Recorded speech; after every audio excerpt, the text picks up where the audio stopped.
Vamos lá, o Fundo Monetário Internacional, o FMI, revisou para baixo a projeção de crescimento do Brasil no primeiro ano do governo Lula. A nova expectativa aponta para uma expansão de 0,9% do PIB em 2023. Em janeiro, a previsão era de 1,2%. Ao revisar para baixo a projeção deste ano, o FMI coloca o desempenho de Lula pior do que o que foi visto na estreia de Jair Bolsonaro lá em 2019. Já quero entender de vocês de que forma que vocês avaliam, então, essa projeção do FMI de um crescimento do PIB doméstico abaixo de 1% e também ao fazer essa comparação com o primeiro ano, com a entrada de Jair Bolsonaro lá em 2019. Eu começo contigo, Gani. Bem-vindo. Legal, boa tarde, Evandro, boa tarde aos meus colegas, boa tarde a toda a nossa audiência. Eu acho bastante condizente essa projeção do FMI, até porque o presidente Lula, ele vem sinalizando com políticas mais estatizantes. E a gente sabe que essas políticas mais estatizantes, elas acabam penalizando o crescimento econômico. Os agentes de mercado colocam isso nas suas projeções, diferentemente do governo Jair Bolsonaro, aonde ele já sinalizava com o Paulo Guedes com reformas mais liberais. E essas reformas liberais acabam gerando mais crescimento econômico. Então, eu acho que tem aí uma responsabilidade interna do próprio governo a despeito de um cenário externo desafiador. Piperno, políticas mais estatizantes, diferentemente do que pregava Bolsonaro e seu ministro da Economia, Paulo Guedes, bem-vindo. Boa tarde, Evandro, os colegas. Olha, vejam bem, de fato, o ministro Paulo Guedes era um defensor, ele era o que se chama de um liberal na economia, né? O presidente Jair Bolsonaro já nem tanto. Ele mudou já na fase final de governo, quando passou, inclusive, a defender a privatização da Petrobras, coisa que ele jamais defendeu, por exemplo, na campanha de 18. Mas talvez aí, seduzido pelo Paulo Guedes, pelo discurso do Guedes, ele tenha mudado de ideia e fez, inclusive, algumas privatizações no decorrer do governo. Agora, o FMI ter feito isso, um abraço para ele. Quer dizer, primeiro que, vejam, o governo Bolsonaro, no primeiro ano, ainda sem pandemia, sem absolutamente nada, ele teve um crescimento mais pífio do que nos 2 anos de Temer. Temer herdou a recessão deixada pela Dilma. E mesmo assim, no governo Bolsonaro, cresceu menos. Aliás, um pouquinho menos. Todos eles na faixa de 1% e no governo Bolsonaro um pouquinho menos. Essa previsão de 0,9, ela parece enfim, retirada do boletim Focus, né? No último acho que deu 0,91. O Banco Central, inclusive, na semana passada, o Banco Central aí de Roberto Campos Neto já falou em 1,2 e tal, né? E o boletim Focus? O boletim Focus, olha, se eles fizeram esse tipo de previsão agora, o que eu sugiro aos nossos colegas, à nossa audiência, é printar isso aí e conferir no final do ano. Eu faço esse exercício sempre e trouxe para vocês ontem, te mostrei ontem aqui, é muito engraçado. Por exemplo, Boletim Focus, edição de 11, portanto, exatamente 365 dias atrás, 11 de abril de 2022, por exemplo, dizia que a Selic, nesse momento, seria de 9%. Te mostrei isso aí. Estamos em 13,75%. Pois é, então, eles erram muito. A inflação, por exemplo. Desculpa, não é que eles erram muito, sejamos justos. Eles erram tudo. Porque eles vão, por exemplo, a previsão de crescimento para 2022, no dia 11 de abril de 2022, era de 0,5%. Está lá no Boletim Focus, naquela edição. Então, gente, outro dia, por exemplo, alguém leu aí que algum analista de mercado disse que, por exemplo, o Brasil vai zerar o déficit fiscal só em 2032. Mas olha que fantástico exercício de mãe-dinaísmo aí e tal. Então não dá para levar a sério, né? Olha, no ritmo estimado pelo FMI, o primeiro ano do governo de Lula posicionará o país entre os piores desempenhos se a gente levar em conta os países emergentes. Eu quero entender de você, então, Gustavo Segré, se essas previsões elas não devem se cumprir, como acabou de mencionar aqui o Fábio Piperno. Evandro, boa tarde aos colegas, à nossa querida audiência. A economia é dinâmica, não é uma foto, é um filme. Então, muitas coisas podem ir mudando, o que muda também a perspectiva. Eu vou acompanhar o relator Piperno com uma coisa. Só com uma coisa. Quando o FMI, nos princípios de 2022, fazia a projeção de crescimento do Brasil, tinha colocado em janeiro 0,3 e terminou sendo 2,9. Mas isso por quê? Porque eles, nesse momento, avaliam a situação de um monte de indicadores internacionais e locais e aí fazem as previsões. Isso pode ir mudando. O melhor sempre é uma previsão de mudança para cima, no caso do crescimento. Mas também devemos considerar que a previsão do FMI para o mundo caiu de 3% de crescimento para 2,8%. Então é normal que eles avaliem que pode ter uma diminuição na atividade econômica em função da foto de hoje, olhando o filme. Agora, também tem outra consideração, que é, quando a gente faz esse tipo de projeções, eu, pessoalmente, olho a história como referência. O que me interessa, sinceramente, não é quanto o Brasil caiu ou deixou de crescer no primeiro governo de Bolsonaro, Temer, inclusive Lula, Dilma. O que me interessa é como será daqui para frente, porque o que já passou, passou. E o que a gente precisa é crescer daqui para frente. Então, tomara que as previsões do FMI estejam erradas, como já estiveram quando a gente pega o filme todo, mas na foto de hoje a gente está um pouquinho pior que em janeiro. Eu quero lembrar também que o FMI foi criticado ontem durante aquela reunião do presidente Lula com os ministros para fazer uma avaliação dos 100 dias e ele disse que se ele levar em conta o que o mercado financeiro propõe e as previsões do FMI, seria melhor desistir. Quero entender de você, então, essa crítica feita pelo presidente, se ela é crível e também se você concorda ou não com o Piperno, como mencionou aqui Segré, que disse que foi em partes ali com o relator. Então, em relação ao que o Piperno falou do primeiro ano do Bolsonaro, teve algo que prejudicou bastante o crescimento econômico, que foi o fator Brumadinho. Isso, de acordo com o relatório do Banco Central, acho que tirou 0,4%, 0,5% do PIB, né? E também, na recuperação econômica pós-pandemia, foi surpreendente. Como o Segré trouxe aqui, as previsões eram de 0,3%, alguns com queda de PIB, e cresceu 3%, né? Agora, o que me chama a atenção, por exemplo, o governo Dilma teve duas quedas monumentais de PIB, típicas de pandemia, Evandro, sem ter tido uma pandemia. E o que me preocupa agora, e aí respondendo a primeira parte da sua pergunta, é que esta fórmula do governo Dilma, ela está voltando pela ala política do governo, né? Que acredita que taxa de juros você resolve na canetada, que o BNDES deve ter um papel importante no crescimento econômico, no aumento do gasto público, como se isso fosse trazer crescimento econômico. Então, o que me assusta é que uma parte do governo, e principalmente a ala política, na qual aí eu acho que o presidente Lula acaba endossando, volta com essas velhas ideias do governo Dilma e que acabou sendo um desastre. Tem reprodução de governo Dilma no Lula 3, Fábio Piperno? Não, claro que não. E até porque o governo Lula... Tem, Segré, você acha? Depois Dilma. Eu vou passar para você, então. Dilma. Não, o governo Dilma foi muito diferente, até porque a Dilma jamais teve, por exemplo, o tato político para lidar com dificuldades como tem o Lula. E a Dilma, ela inclusive se enterrou nisso. A Dilma foi brigar com o Eduardo Cunha, né, naquele momento em que ele se candidatou à presidência da Câmara, e aí começa a desabar, porque não fosse aquilo, não fosse aquele atrito todo, o Eduardo Cunha, por exemplo, não teria levado à frente a questão do impeachment. Ora, se não fosse a questão do impeachment, obviamente, os indicadores teriam sido diferentes. Então, ela não teve tato, não teve habilidade para lidar com aquilo. É diferente do que acontece com o Lula. Segredo. Só isso. Teria sido pior. Se não fosse o impeachment, teria sido pior. O Brasil, nesse momento, estava na dúvida se era uma recessão econômica ou uma depressão econômica. Era muito grave. Dilma conseguiu um fato histórico. Brigou com todo mundo. Brigou com o mercado, brigou com o Congresso, brigou com o partido, brigou com a população. Então, não tinha mais nenhum sustento.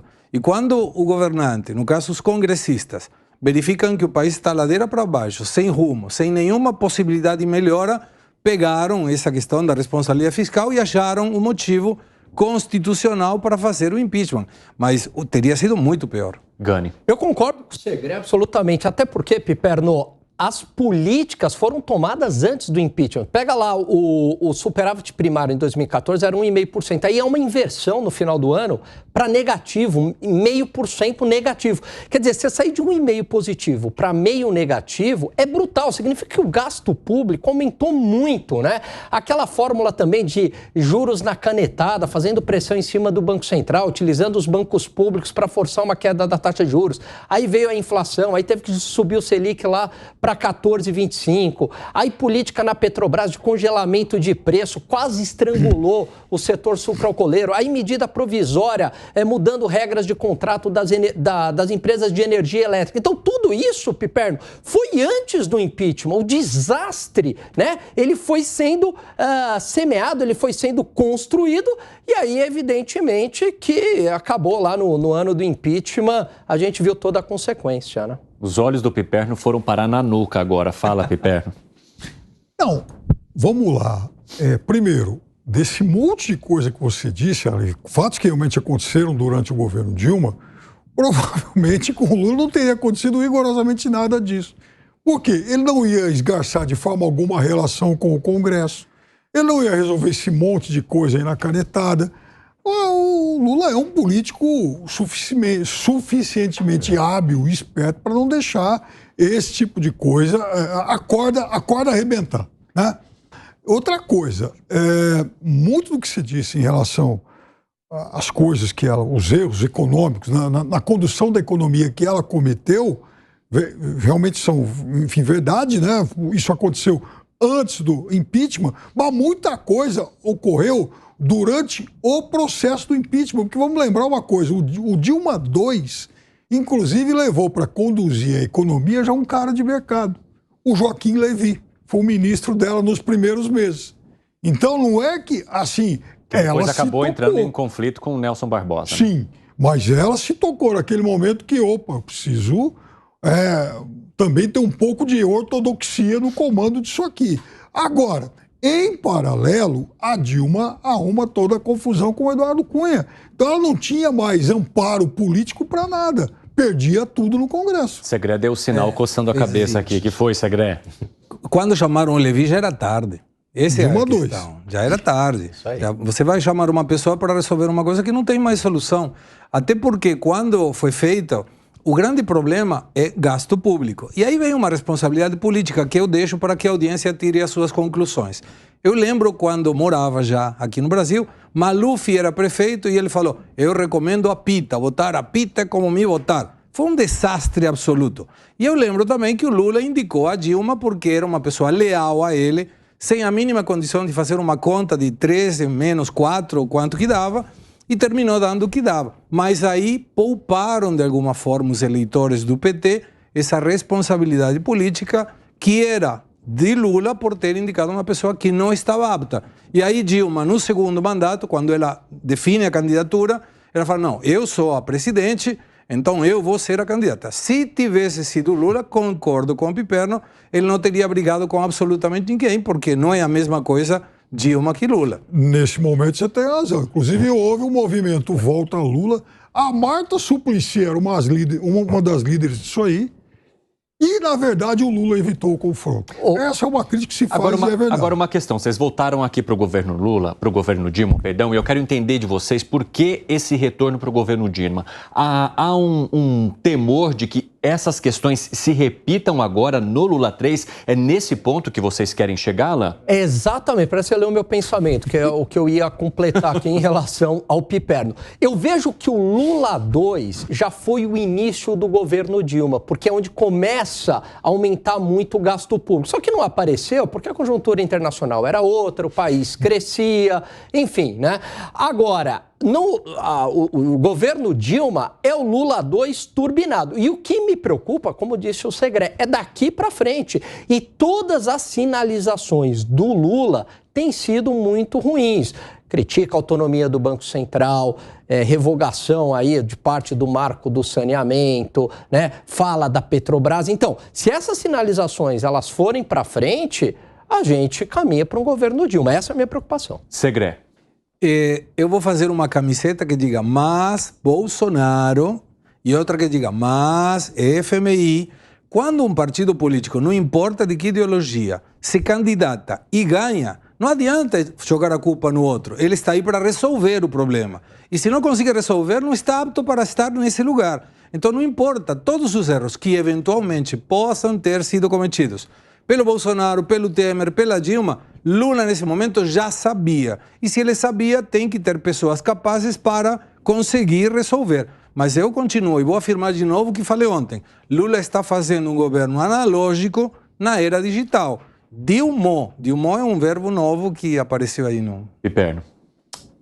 Esse dado de hoje mostra, por exemplo, a menor taxa de inflação acumulada desde janeiro de 2021. É isso que eu gostaria de dizer agora, inclusive. Piperno, Banco Central. Mérito do Banco Central. Não, mérito do Banco Central. Não, quem cuida da inflação é o Banco Central.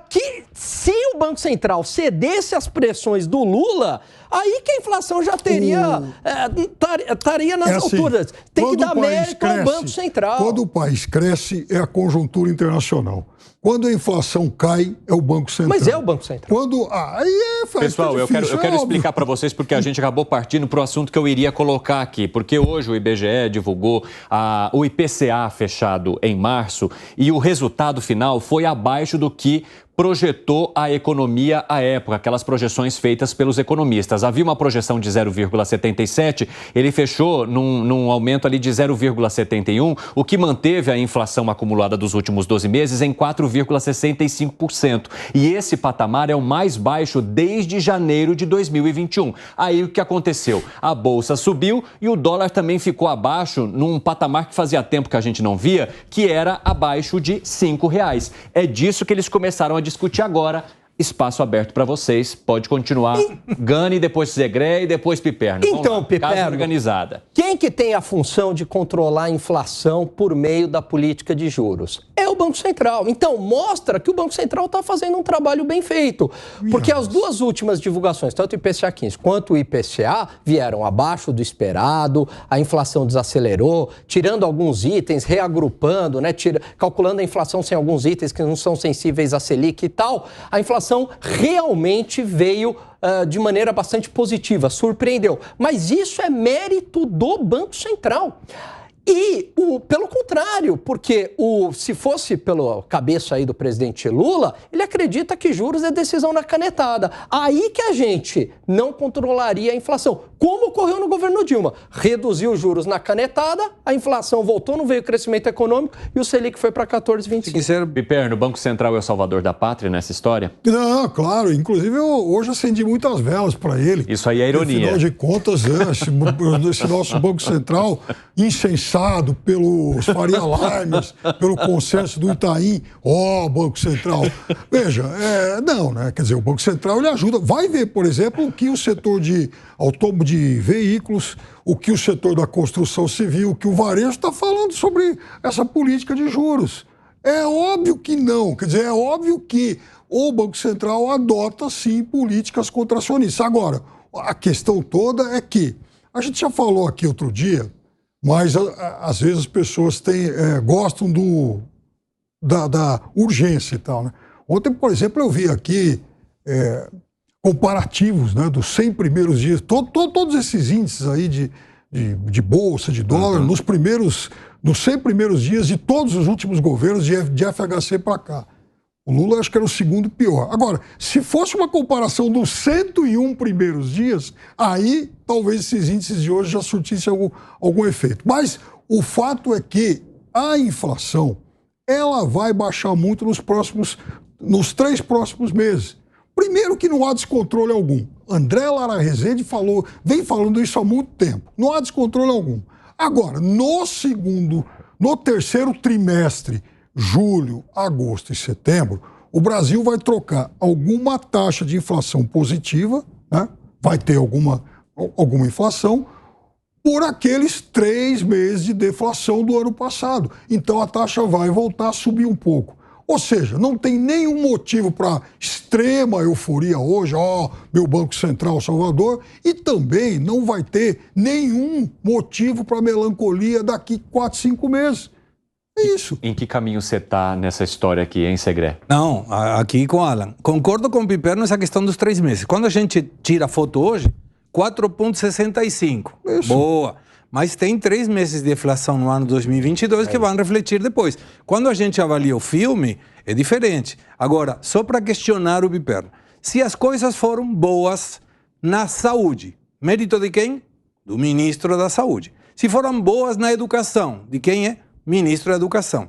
O Conselho Monetário Nacional coloca a meta de inflação, 3,25, 1,5 ponto para cima, 1,5 ponto para baixo.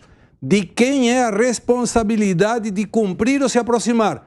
Banco Central, ponto. Por isso, estou de acordo com o Alan nesse ponto. Não precisamos fazer oração para o Banco Central, é só deixar o Campos Neto trabalhar, que ele sabe o que está fazendo. Ele nunca cumpriu. Ele nunca cumpriu a meta. Ele nunca cumpriu a meta. Nenhum país do mundo cumpriu. Mas então, cenário de pandemia, guerra. Ele foi eleito o melhor presidente do Banco Central do mundo, Piperno. Mas agora Lula vai resolver isso. Vai mudar a meta de inflação, ponto, resolvido. Isso aí foi ironia? Foi, claro. Foi, absoluta. O Lula falou isso. A meta de inflação ela é irreal. Né? Enfim, o Brasil não tem como chegar a 3,25. Não tem como. Não existe nenhuma possibilidade de que isso aconteça no curto prazo, a não ser na cabeça do iluminado do Banco Central. Perfeito. Agora, essa meta ainda vai causar uma tentação.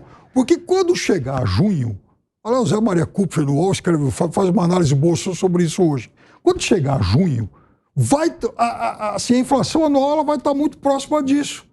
Por quê? Porque nós estamos trocando essas taxas desse começo de governo por taxas maiores que aconteceram no primeiro semestre do ano passado. Claro. Havia guerra, havia uma série de componentes. Então, o Brasil chegou a ter 1,5% de inflação mensal. O Brasil chegou a bater em quase 12% de inflação anual. Então, a gente está trocando agora taxas mensais menores por aquelas maiores. Então vai chegar a menos de 4. E aí depois vai subir de novo e a previsão é de que fique perto de 6. Então não tem milagre. E também não tem nenhum movimento tão brusco assim. Quer arrematar algo, Alan? Não, eu concordo que vai ter essa barrigada, a inflação volta a subir, você vai ter esse efeito da deflação do ano passado no acumulado, mas o mérito dessa desaceleração, como a gente fala na margem, né, comparando um mês com o outro, isso é do Banco Central, porque é ele que conduz a política monetária, né?